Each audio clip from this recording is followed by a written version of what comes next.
오늘 아침에 하나님께서 저희들에게 주시는 말씀 구약성경 930면 잠언서 18장 21절 한 절의 말씀입니다.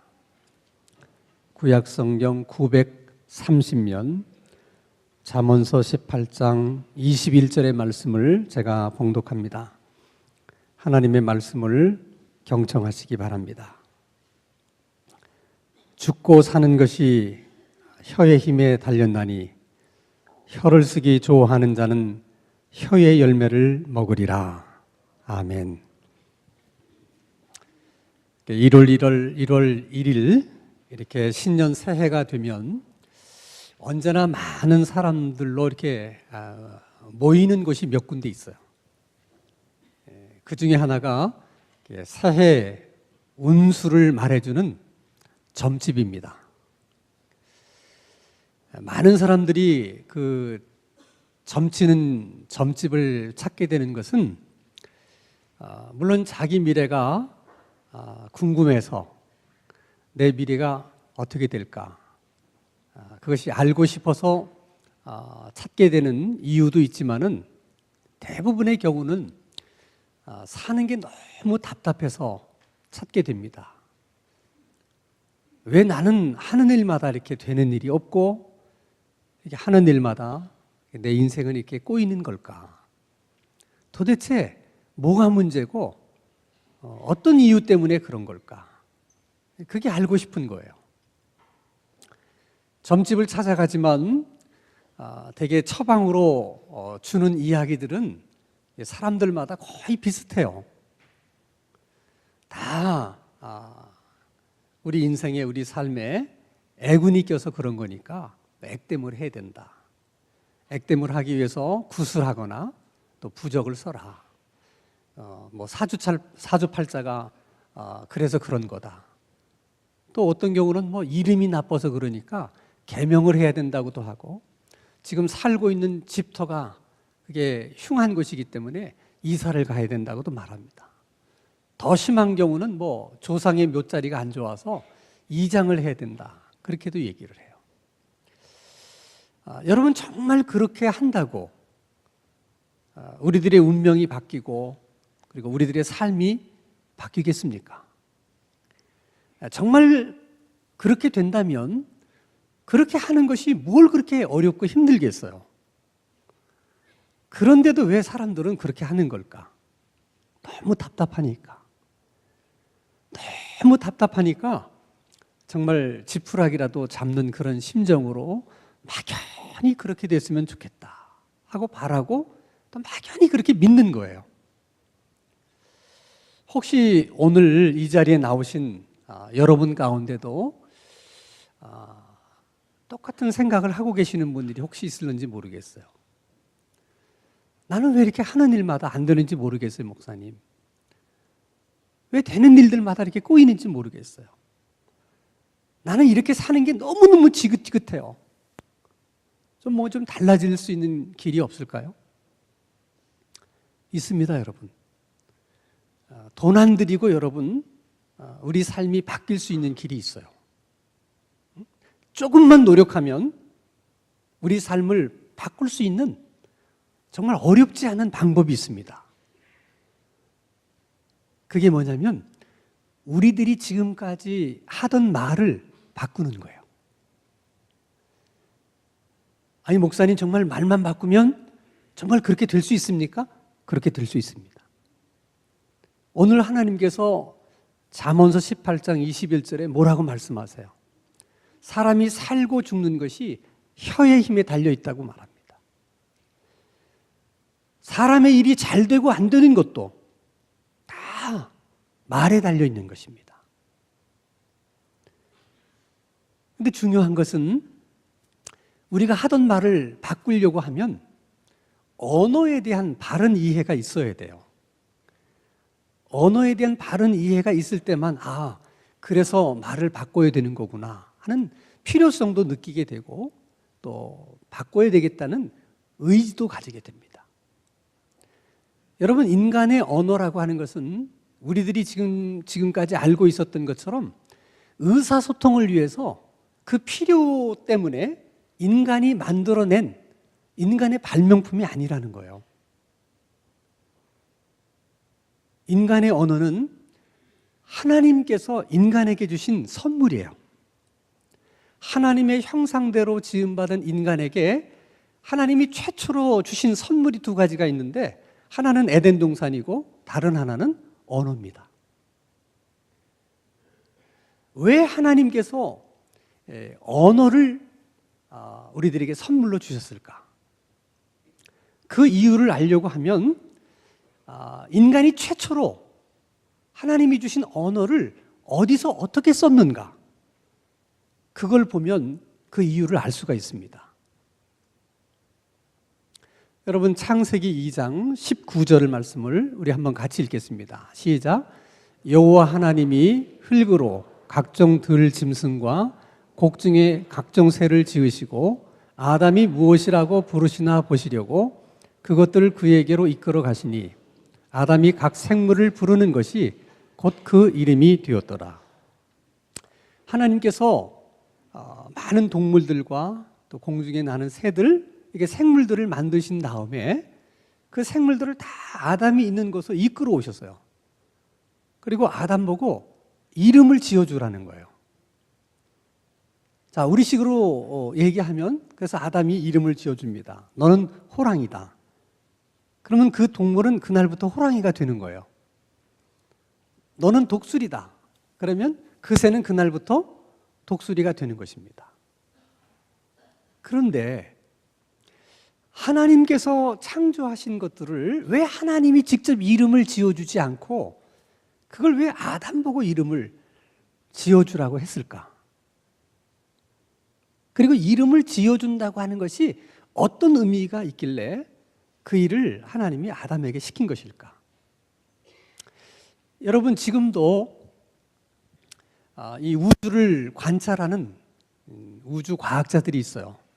천체 만환경을 가지고 늘 하늘을 관측하다 보면 지금까지 인간이 보지 못했던 새로운 별을 발견하는 때가 있습니다. 그러면 새로 발견한 그 별에 대해서 발견한 사람이 이름을 붙여줘요. 자기 이름을 따서 붙여주든 또 뭐 다른 이름으로 명명을 합니다. 그러면 그 별은 그 사람이 발견하고 또 새로운 이름을 별에 붙여주는 순간 별이 그 이름으로 존재하는 거예요. 물론 그 별은 그 과학자가 발견하기 전에도 우주 어딘가에 있었어요. 근데 아무도 몰랐어요. 그렇기 때문에 그 별은 있었지만 사실은 없는 별이에요. 왜? 아무도 모르니까. 그런데 그 별을 발견하고 이름을 붙여주는 순간부터 그 별은 존재하기 시작하는 거예요. 그래서 이름을 새로 지어준다고 하는 것은 어떤 면에서 보면 새로운 창조예요. 그 일을 하나님이 아담에게 맡기신 이유가 있어요. 하나님이 만드신 에덴 동산과 이 자연을 하나님을 대신해서 인간이 다스리고 통치하기를 원하셨기 때문에 그런 거예요. 그러니까 여러분, 인간의 언어를 가장 먼저 사용한 것은 의사소통을 하기 위해서 사용한 것이 아니라 하나님이 창조하신 생물들에게 이름을 부여하기 위해서 사용했다는 거예요. 하나님이 만드신 이 자연을 다스리기 위해서 언어를 사용한 거예요.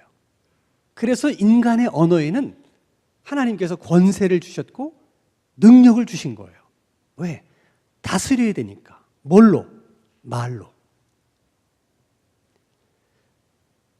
두 번째로 인간이 받은 언어의 선물을 사용한 경우가 있는데, 우리 창세기 2장 23절을 한번 같이 읽겠습니다. 시작.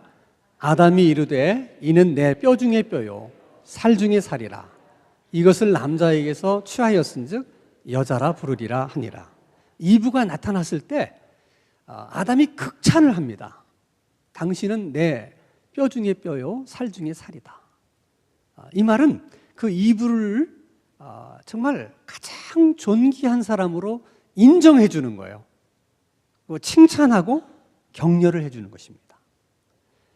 하나님이 인간에게 언어를 선물로 주신 두 번째 목적이 다른 사람을 인정하고 격려하고 칭찬하라고 언어를 주셨다는 거예요.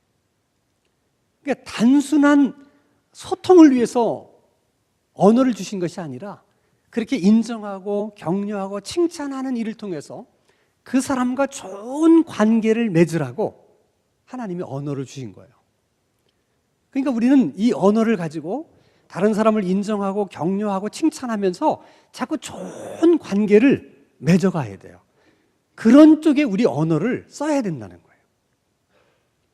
혹시 여러분 중에 나는 왠지 주변에 좋은 친구들이 별로 없어. 그리고 인간관계를 이렇게 새로 맺는데 나는 굉장히 어려움을 느껴. 그런 사람이 있다면 10중 8구 그것은 여러분들의 언어에 문제가 있는 거예요. 언어를 하나님이 주신 목적대로 사용하지 않기 때문에 그런 일들이 생길 수 있는 거예요. 여러분, 창세기 2장까지만 보면 에덴 동산에는 하나님의 언어와 하나님이 인간에게 선물로 주었던 인간의 언어 두 가지밖에 없었어요. 근데 창세기 3장에 들어오면 전혀 우리가 그동안 보지 못했던 새로운 언어가 등장을 합니다. 창세기 3장 4절과 5절을 함께 읽겠습니다. 시작. 뱀이 여자에게 이르되 너희가 결코 죽지 아니하리라. 너희가 그것을 먹는 날에는 너희 눈이 밝아져 하나님과 같이 되어 선악을 알 줄 하나님이 아심이니라. 사탄이 에덴 동산을 찾아와서 하나님의 말씀을 왜곡합니다. 없는 말을 만들어냅니다. 그리고 사실이 아닌 것을 사실인 것처럼 거짓으로 얘기를 해요. 그러니까 여러분, 이게 왜곡하는 말, 없는 말을 만들어낸 말, 사실이 아닌 것을 사실인 것처럼 거짓으로 말하는 말, 이런 말들은 하나님의 언어도 아니고 하나님이 인간에게 주셨던 인간의 언어도 아니에요. 그런 언어들은 본디 누구에게서 나온 것이냐? 사탄에게서 나온 것입니다. 사탄이 인간에게 준 언어들이에요. 그래서 여러분, 마귀는 사실을 왜곡하고 없는 말을 만들어내고 사실이 아닌 것을 거짓으로 인간을 선동하고 유혹해서 인간으로 하여금 죄를 짓게 만들어요. 범죄한 인간에게는 그동안 보지 못했던 여러 가지 안 좋은 현상들이 나타나요. 안 좋은 변화들이 나타나요. 그 중에 하나가 언어의 변화입니다. 죄를 지으면서 제일 먼저 나타났던 변화 중에 하나가 언어의 변화가 생긴 거예요. 그래서 여러분 창세기 3장 12절 말씀을 한번 같이 읽겠습니다. 시작. 아담이 이르되 하나님이 주셔서 나와 함께 있게 하신 여자 그가 그 나무 열매를 내게 주므로 내가 먹었나이다. 얘긴즉은 하나님 때문에 내가 선악과를 따먹은 것이고 저 이브 때문에 내가 선악과를 따먹은 것입니다 하고 자기의 잘못을 다 다른 사람에게 책임을 전가해요. 너 때문에 그렇게 됐다는 거예요. 이것은 상대방을 비난하는 말입니다. 이렇게 상대방을 비난하는 말을 하면 상대방은 그 비난의 말 때문에 상처를 받아요. 상처를 받으면 관계가 소원해져요. 관계가 점점 멀어져요. 그래서 결국 관계가 단절되게 됩니다. 말이라는 것이 그렇게 중요한 거예요. 우리가 세상에서 자주 듣는 말들이 어떤 말입니까? 되게 다 사탄의 언어들이잖아요. 우리가 세상을 살면서 쉽게 하는 말들이 어떤 말들이에요? 다 사탄의 언어들이에요. 늘 우리는 그런 얘기를 자주 들으면서 살기 때문에 또 그런 말을 할 수밖에 없어요. 그래서 결국 인간은 어쩔 수 없이 말로 다른 사람에게 상처를 주고 또 상처를 받게 되는 거예요. 관계가 갈수록 어려워져요. 그래서 어떤 때는 사람이 좋은 게 아니라 사람이 무서워. 사람들과 함께 어울리는 것이 싫어요. 혼자 있는 게 좋고 혼자 있는 것이 자꾸 익숙해져요. 그 시작은 언어에서부터 시작이 되는 거예요. 이렇게 여러분, 마귀는 없는 말로, 사실이 아닌 말로 인간을 선동하고 유혹해서 범죄하게 만들었어요. 그래서 결국 하나님이 인간에게 주셨던 그 에덴의 언어를 결국 사단에게 빼앗기게 됩니다. 그 언어가 다 변질이 돼요. 근데 하나님의 아들이신 예수님이 이 땅에 오셔서 십자가에 못 박혀 죽으심으로 인간을 구원해 내십니다. 그 십자가 때문에 사탄에게 빼앗겼던 언어들을 다시 주님이 다 우리에게 되찾아 주셨어요. 십자가에서 흘린 그의 피로 인간에게 주셨던 말의 권세와 능력을 다 예수님이 다시 회복시켜 주신 거예요.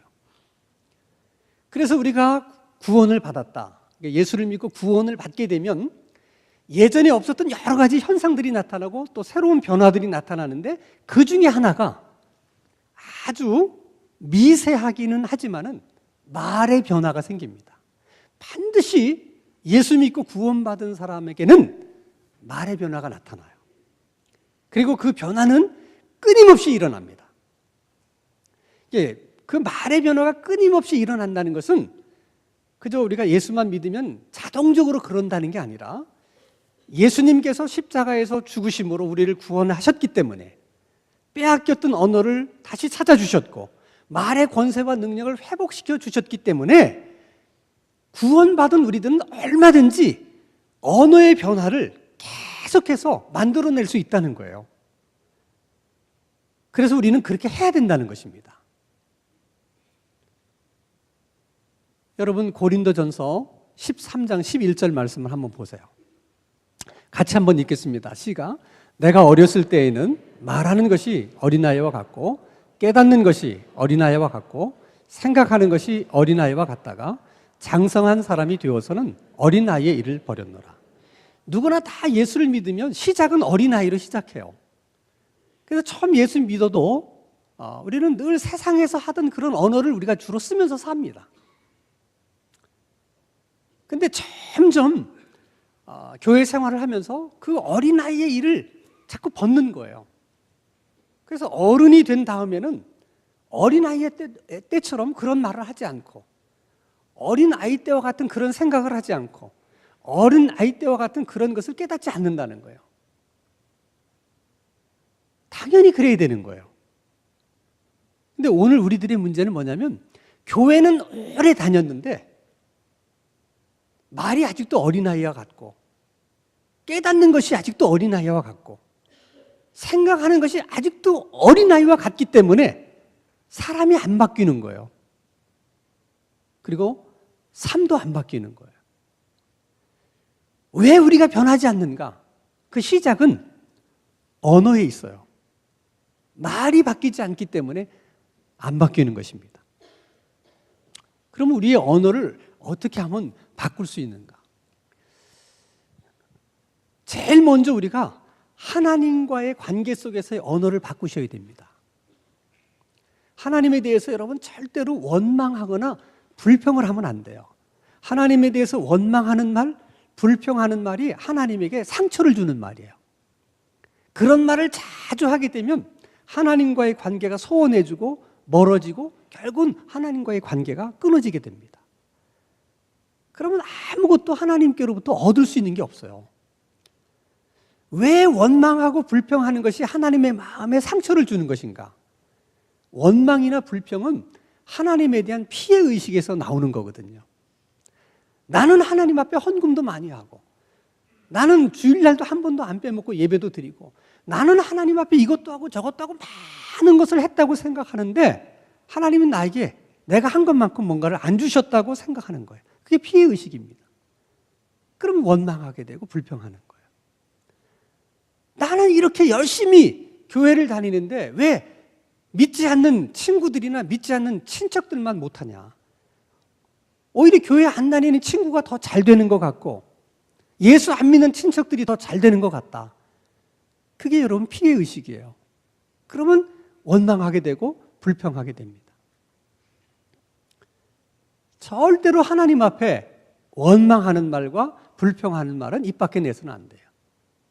오히려 하나님을 칭찬해야 돼요. 그래서 늘 하나님 앞에는 감사하는 말을 많이 하고 하나님을 높이는 찬양을 많이 하고 사람들 앞에서 하나님을 시인하고 하나님이 이렇게 해주셨다고 자꾸 다른 사람들에게 간증을 통해서 하나님을 자랑하는 일을 많이 해야 돼요. 그러면 하나님과의 관계가 점점 돈독해지고 깊어져요. 그러면 하나님으로부터 막 은혜가 와요. 하늘의 복이 임하고 땅의 복이 임합니다. 하나님과의 관계에서부터의 언어를 먼저 바꾸는 훈련을 해야 돼요. 두 번째는 다른 사람과의 관계에서 주로 사탄이 주는 언어를 쓰지 말고 비판하고 막 이렇게 없는 얘기하고 욕하고 이런 얘기 하지 말고 본래 하나님이 인간들에게 언어를 선물로 주셨던 그 목적대로 자꾸 사람들을 인정해주고 격려해주고 칭찬하는 말을 많이 하라는 거예요. 우리말에 여러분 말 한마디로 천냥빚을 갚는다 그러잖아요. 실제로 최근에 미국의 한 언론기관에서 사람들 7,590명을 상대로 조사를 했어요. 조사는 인간들이 많은 말을 하면서 사는데 그 인간이 하는 말 가운데 정말 돈이 되는 말, 돈이 되는 말이 어떤 말일까를 조사를 한 거예요. 그랬더니 어떤 말이 돈이 되느냐? I am sorry. 그 말이 돈이 된다는 거예요. 왜 그런가? 미안하다고 말하는 거, 감사하다고 말하는 것이 다른 사람을 인정해 주는 것이거든요. 이렇게 다른 사람을 인정해 주면 사람은 뿌린 대로 거둬요. 그게 다 우리에게 도움의 손길로 오는 거예요. 그래서 실제로 7,590명을 일일이 다 조사했더니 소득이 높은 사람일수록 미안합니다 하는 말을 그렇지 않은 사람들에 비해서 2배 이상을 사용했다는 거예요. 부자가 괜히 부자가 되는 게 아니라 말을 잘해서 부자가 되는 거예요. 세 번째는 여러분, 나 자신에 대해서도 상처 주는 말을 하면 안 돼요. 우리는 뭐 하다가 내가 좀 실수를 하고 잘못하면 이 멍청이 같은 놈, 그리고 자기를 그렇게 뭐라 그래요. 그리고 항상 나 자신에 대해서 나는 못한다고 얘기하고 자꾸 부정적으로 얘기를 해요. 그게 여러분 내 자신에게 굉장히 상처를 주는 말을 하는 거예요. 그러면 안 돼요. 옛날 우리 부모님들이 늘 우리에게 이런 얘기했어요. 무슨 안 좋은 얘기를 하면 에이 말이 씨가 된다고 그런 말을 하지 말라고. 우리 엄마 아버지들은 말이 씨가 되는 걸 어떻게 알았을까? 오랜 세월 경험을 통해서 알았어요. 우리 엄마 아버지들이 경험을 통해서 알아낸 그 사실을 요즘 심리학자들은 실험을 통해서 알아내고 있어요. 예를 들어 여러분, 이번 2016년 리우 올림픽에 정말 그 스타 선수들이 몇 명 있는데 그 중에 하나가 우리의 박상영 펜싱 선수입니다. 마지막 세트를 남겨놓고 10대 14로 뒤지고 있었어요. 근데 그 펜싱 경기 규정 중에 하나가 상대방이 서로 동시에 찌르게 되면 똑같이 1점씩 나눠 갖게 돼요. 그러면 게임은 끝나는 겁니다. 그런 규정 때문에 10대 14를 뒤집는다는 것은 불가능한 일이에요. 그래서 감독도 포기했어요. 근데 3세트가 시작되기 1분의 휴식 기간이 있었는데 그 1분 동안 그 박상영 선수가 계속해서 나는 할 수 있다. 나는 할 수 있다. 나는 할 수 있다. 하고 1분 동안을 되뇌긴 거예요. 그리고 3세트가 시작됐어요. 정말 전광석화처럼 5번의 공격을 다 성공을 시켜가지고 15대 14로 역전을 하게 된 것입니다. 그게 굉장한 뉴스거리가 됐잖아요. 정말 할 수 있다, 할 수 있다 이렇게 말을 하면 정말 그런 기적이 일어나는가? 일어납니다, 여러분. 왜 그런 줄 아세요? 그걸 심리학자들이 실험을 통해서 다 밝혀낸 거예요. 우리 몸의 자율신경계는 우리의 언어에 아주 민감하게 반응을 한다는 거예요. 그래서 내가 원하는 것을 내가 자꾸 입으로 얘기를 하면 우리 뇌는 그 사실을 자율신경계에다가 전달을 하고, 그러면 우리 몸은 전달받은 대로 그대로 그것을 이루기 위해서 우리 몸이 움직이고 그렇게 가동이 된다는 거예요. 실제로 여러분, 세계에서 가장 큰 부자 몇 명이 있는데 그 중에 하나가 마이크로소프트사의 빌 게이츠 회장이에요. 기자들이 물었어요. 어떻게 해서 이렇게 세계적인 부자가 됐냐고 그랬더니 잘 모르겠대, 자기도. 근데 자기가 다른 사람하고 다르게 하는 독특한 행동이 하나 있다는 거예요. 그게 뭐냐 그랬더니 아침에 일어나면 하루도 거르지 않고 거울을 보고 외치는 얘기가 2가지가 있대. 오늘은 왠지 좋은 일이 있을 것만 같다. 2번째, 너는 해결할 수 있어. 매일처럼 반복해서 그랬다는 거예요. 그러니까 여러분, 매일처럼 반복해서 그 말을 하게 되면 우리 자율신경계가 자동적으로 그걸 입력하는 거예요. 그럼 우리 몸은 입력된 대로 그렇게 실현하기 위해서 끊임없이 우리 몸이 그렇게 움직이는 거예요. 그러니까 좋은 생각도 만들어내고 좋은 사람도 만나게 하고 우리 몸이 그런 쪽으로 계속해서 움직이는 거예요. 또 여러분, 심리학에는 안면 피드백 이론이라는 게 있어요. 그것은 사람의 표정을 바꾸면 감정 상태가 달라진다는 거예요. 내가 지금 기분이 썩 좋지 않아요. 마음이 불편해요. 그런데도 억지로 웃으면, 웃을 때 억지로 웃으면 근육이 움직이잖아요. 그러면 우리 뇌는 이게 정말 좋아서 웃는 것인지 억지로 웃는 것인지를 구별을 못 해가지고 억지로 웃기만 해도 우리 몸에서 진짜 좋아서 웃는 것처럼 똑같은 화학적인 반응이 일어난다는 거예요. 그래서 결과적으로는 기분이 좋아진다는 거예요. 어떻게 그런 일이 있을 수 있을까? 우리 대뇌에 표정을 통제하는 이 신경하고 또 감정을 통제하는 이 중추신경이 긴밀하게 연결이 돼 있어서 서로가 이렇게 영향을 주고받는다는 거예요. 문제는, 아니 진짜 좋아서 웃은 것이 아닌데 억지로 웃었음에도 불구하고 우리 몸에는 똑같은 반응이 일어난다. 그냥 내가 원하는 것을 말로만 이야기했는데 우리 몸은 그것을 이루어내려고 계속해서 움직인다. 왜 하나님이 우리 몸을 그렇게 만드셨다고 여러분 생각하십니까?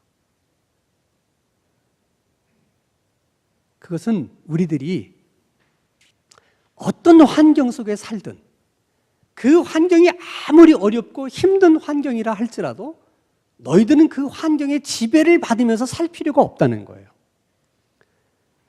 하나님이 우리를 만드실 때 어떤 환경이 주어지더라도 다 적응할 수 있도록 만드셨고, 더 나아가서 그 환경을 지배하고 다스릴 수 있도록 우리를 만드셨다는 거예요. 우리 몸을 그렇게 만드셨다는 거예요. 여러분, 그 하나님의 창조의 원리를 아셔야 돼요. 그래서 인간의 언어에 권세와 능력을 주신 거예요. 여러분, 가정에서 엄마 아버지가 늘 싸우는 그런 집안에서 자란 아이들은 그게 너무 싫으니까 속으로 항상 그렇게 생각해요. 나는 어른이 되면 절대 엄마 아빠처럼 저렇게 살지 않겠다. 근데 지가 결혼하면 똑같아요. 다 이게 대물림을 해요. 왜 그런 줄 아세요? 집에서 늘 듣는 소리가 거친 소리, 남에게 상처를 주는 소리, 그 소리를 자기도 모르게 많이 되풀이해서 듣다 보니까 그게 다 여러분 자동으로 자율신경계에 입력이 돼 있는 거예요. 그래서 생각은 아닌데 몸은 거친 말을 하도록 하는 거예요. 그건 여러분 가정만 그런 거 아니에요. 교회도 마찬가지입니다. 교회에 오면 늘 성도들끼리 싸우고 목사 장로가 싸우고, 그런 싸우는 교회에서 신앙생활하면 저러면 안 된다고, 저러면 안 된다고 다 그렇게 얘기하면서 저도 그래요. 왜? 자기도 모르는 사이에 비판하고 하는 얘기를 너무 많이 들어서 그게 우리 자율신경계에 그냥 자동으로 입력이 돼가지고 우리 몸이 그렇게 하게 만드는 거예요. 그럼 여러분 그걸 뒤집어서 가정에서든지 교회에서든지 항상 격려하고 칭찬하고 인정하는 말을 많이 하게 되면, 그런 얘기를 많이 들은 사람들은 또 자율신경계에 그런 얘기가 많이 입력되어 있기 때문에 자동적으로 우리 몸이 다른 사람을 인정해주고 칭찬해주고 격려해주게 되는 거예요. 그게 어렵지가 않은 거예요. 그래서 환경이라는 것이 굉장히 중요해요. 여러분, 사람이라고 하는 것은 어쩌다 한 번 받은 격려, 그 칭찬 때문에 2주간을 거뜬히 살 수 있는 것이 인간이에요. 왜냐하면 인간의 언어에 그런 힘이 있기 때문에 그렇습니다. 그래서 말을 바꾸면 사람이 바뀔 수 있고 우리의 삶이 바뀔 수 있고 교회도 바꿀 수가 있는 거예요. 저는 늘 그걸 소원해요. 우리 성도들이 어쩌다 일주일에 한 번 교회에 오면 격려를 받고, 그 한 번 받은 격려 때문에 2주간은 너끈히 살 수 있는 그런 교회가 되었으면 얼마나 좋을까. 정말 우리 교회가 그런 교회가 되기를 바라고, 그런 교회로 바뀔 수 있게 되기를 주님의 이름으로 축원합니다.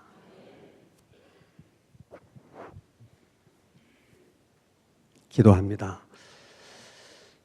거룩하신 하나님 아버지, 하나님께서 우리에게 주신 언어의 선물을 항상 바르게 사용할 수 있는 은혜를 베풀어 주시옵소서.